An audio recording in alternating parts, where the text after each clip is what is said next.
Good morning, everyone. It's been a while since I've posted, and just dealing with some things. I guess it's my PTSD, and it's kind of been spiraling out of control since I don't know for a couple of weeks, and so I just kind of chilled.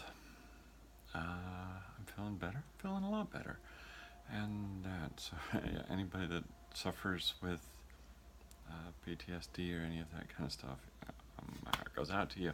Um, so, anyhow, 45 years ago, I nearly drowned, and I don't know if you've watched much of my story or not. So I will sort of recap it here. Um, I was 6 years old, playing with my dog out near the swimming pool, and all by myself. I fell in and to the deep end, and I reached for the edge, and it slipped out of my fingers, and down I went to the bottom, and I'm like, oh great, now what are you gonna do? As I'm standing on the bottom of the pool, and so I thought, well, I'm touching the shallow end, so I'll walk up there, and I tried a couple of times, and then next thing I remember, I felt like I was in the top of one of the pine trees that surrounded our swimming pool. And so I remember looking down, my dog was going nuts, thinking, wow, this is pretty calm, peaceful. I can handle this. And then I see my father come running out of the house, and, t-shirt, underwear, monkey socks, and he jumped over the fence that was around the pool, and when he hit the water, I felt like somebody pushed me away and pushed me down, and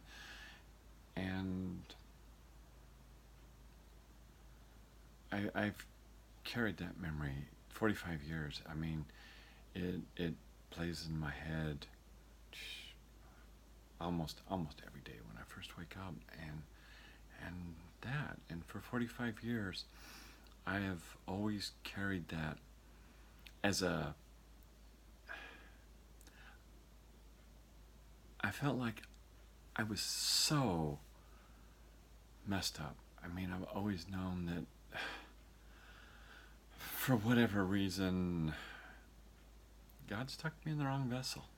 I don't understand why. I've always asked why, and I've always,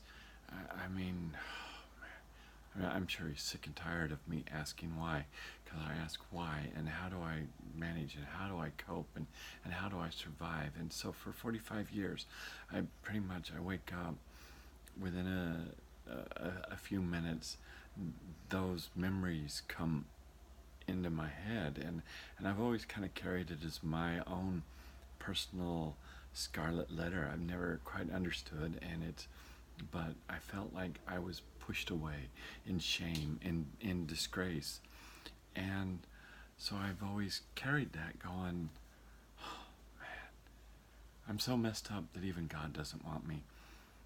And it affects you carrying that around for 45 years, and and then and so here it is, and I've done the best I can, and I've gotten involved with a company, and I've met some amazing people, and they love me, and they accept me, and they embrace me, and I feel it's genuine, and that they truly, truly, truly care about me.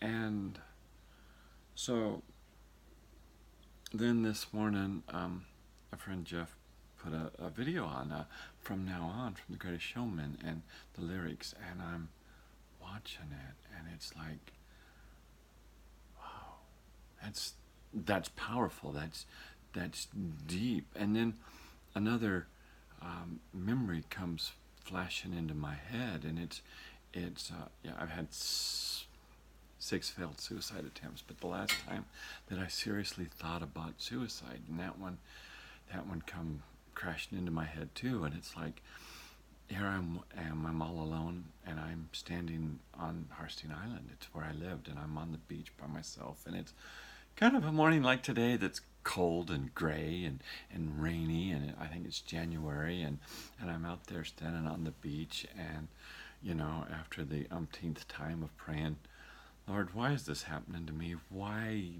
do I have this? Why? I don't understand. I, I don't understand, and I don't, and that. So I said, I'm not a good swimmer. It's 50 degrees. The water's 48 degrees. How long and how far can I swim out into this water before hypothermia sets in and I can't swim?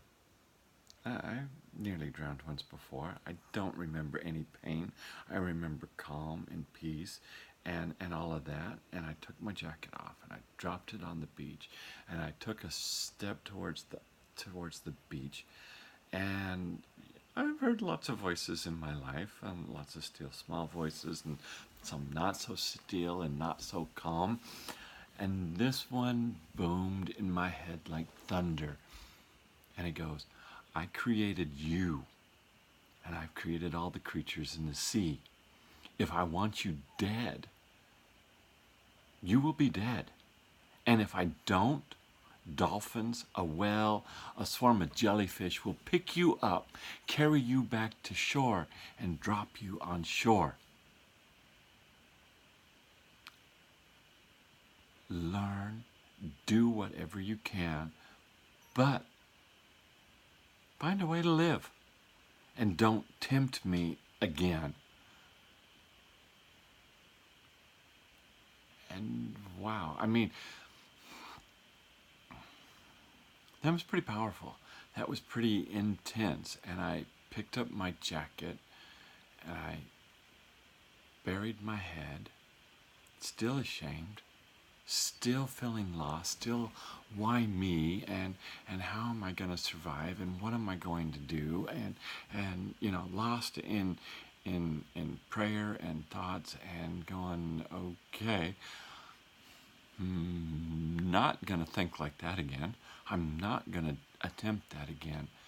And within a week, $35,000 found a way into my hands.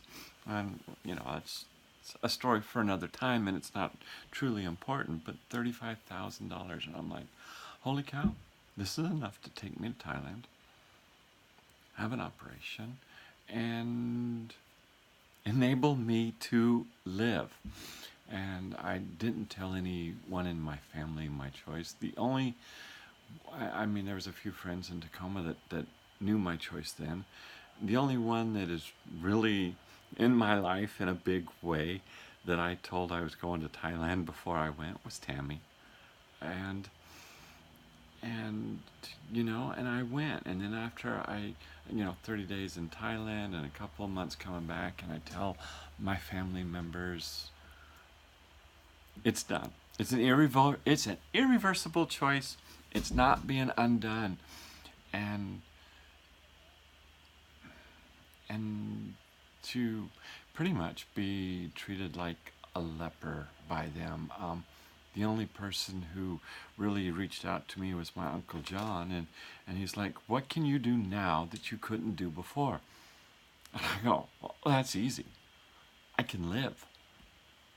And he was kind of quiet and really hasn't. Every once in a while we speak now, but really, do I feel that they've embraced me, that they've accepted me, that they've loved me? No. And I hear from some of them, and it's like, oh, the choices that you made, I wouldn't make. And I'm like, well, first off, how do you know? And good for you, it wasn't your choice to make, because it was mine. And guess what? Good news.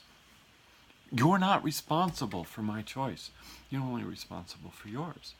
And that. And so even after that,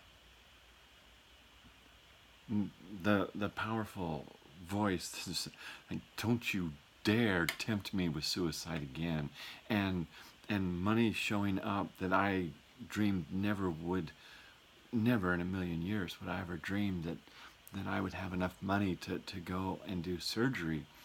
Even after that, which was 11, 11 and a half years ago, I still would wake up every day. And sometimes I even go to bed, and that thought of the little boy up in the tree being pushed, I took it as my scarlet letter, my badge of shame. And so this morning, I mean, a lot of things have happened in this last week, a lot. And I know there are some of my friends in the LGBTQ community, how, ain't that a mouthful, would shake their heads and roll my eyes at me and go, Amber, I don't understand your choice, and it's not a choice that I would make. And again, that's fine. It's not your choice, it's mine. I'm comfortable with it. I'm comfortable with that big choice that I made years ago. I have no regrets on that choice. I have no regrets on the choice that I'm making now. But yet, as Jeff put that song up there with the lyrics from The Greatest Showman, From Now On, and I'm reading the message, and the chorus sinks in, and we will come back home, and it's just like, and then the other memory of that suicide attempt on the cold beach, and it's all of a sudden it's like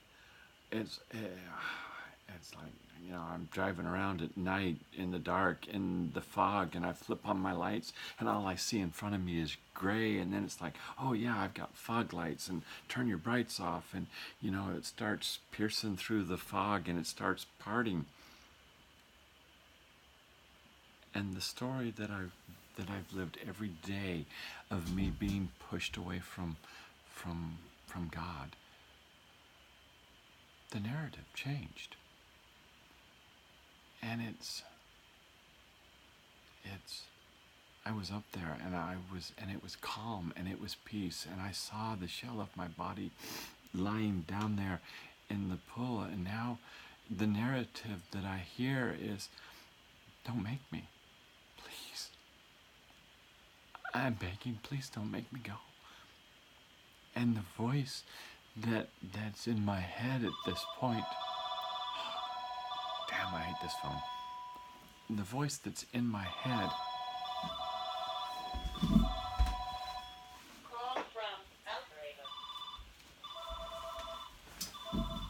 and the voice that's in my head for this narrative now, this time, goes, it'll be all right. And this pains me too. But I have to push you out of the nest so that you, my little eagle, and no, that doesn't feel right, because my grandmother has always called me her little raven. And I have to push you out of the nest so that you, my little raven, can fly. And don't you worry. I'll be there. I will always be there with you. I have your back. I will watch over you, and I will protect you. And that now is the narrative that plays in my head when I think of this scared little boy in the top of the tree, this little raven, because that's what my great-grandmothers called me, this little raven. It pains me to push you out of the nest, but I have to. I have to push you out. I have to let you fly. I have to let you flounder and make mistakes. But don't worry, because I'll be there. And yes, and it hasn't been easy, and I haven't always been one to listen. And now it's kind of like that prayer. It's another good friend of mine, Kirsten. I says, you know what? When I die, I have words for our Savior, and I'm like, and they're not good words, because it hasn't been easy. And she says, don't wait, ask him now. And I'm like, yeah, okay, yeah, right. Don't you know I've been having these words forever and ever and ever, and I haven't gotten any answer. And I finally think I figured that one out too. Why doesn't matter? Because it doesn't matter to him. This is the way I was made. This is the way I was created. And this is me. And so, from now on, I will never look at that memory as a sad, pushed away, get out of me because you disgust me, but because I love you. I have to push you out. I have to let you go. And so, that's my revelations this morning. That's the story, despite, and sorry for the phone, but we're doing it in one take, and I'm not going to redo it, and I'm not going to re-edit, and I'm sorry for cussing. Military. So anyhow, to all my friends, I love you. Feel free to share this. Post this with anyone. This is me. I'm authentic.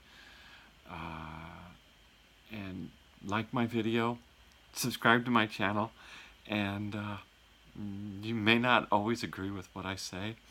It's my story. It's how I perceive things. It's how it's me. And so, like my video, subscribe to my channel, share this wherever you see fit, to whoever you see and think that needs it. And hopefully we'll see you around somewhere. Bye.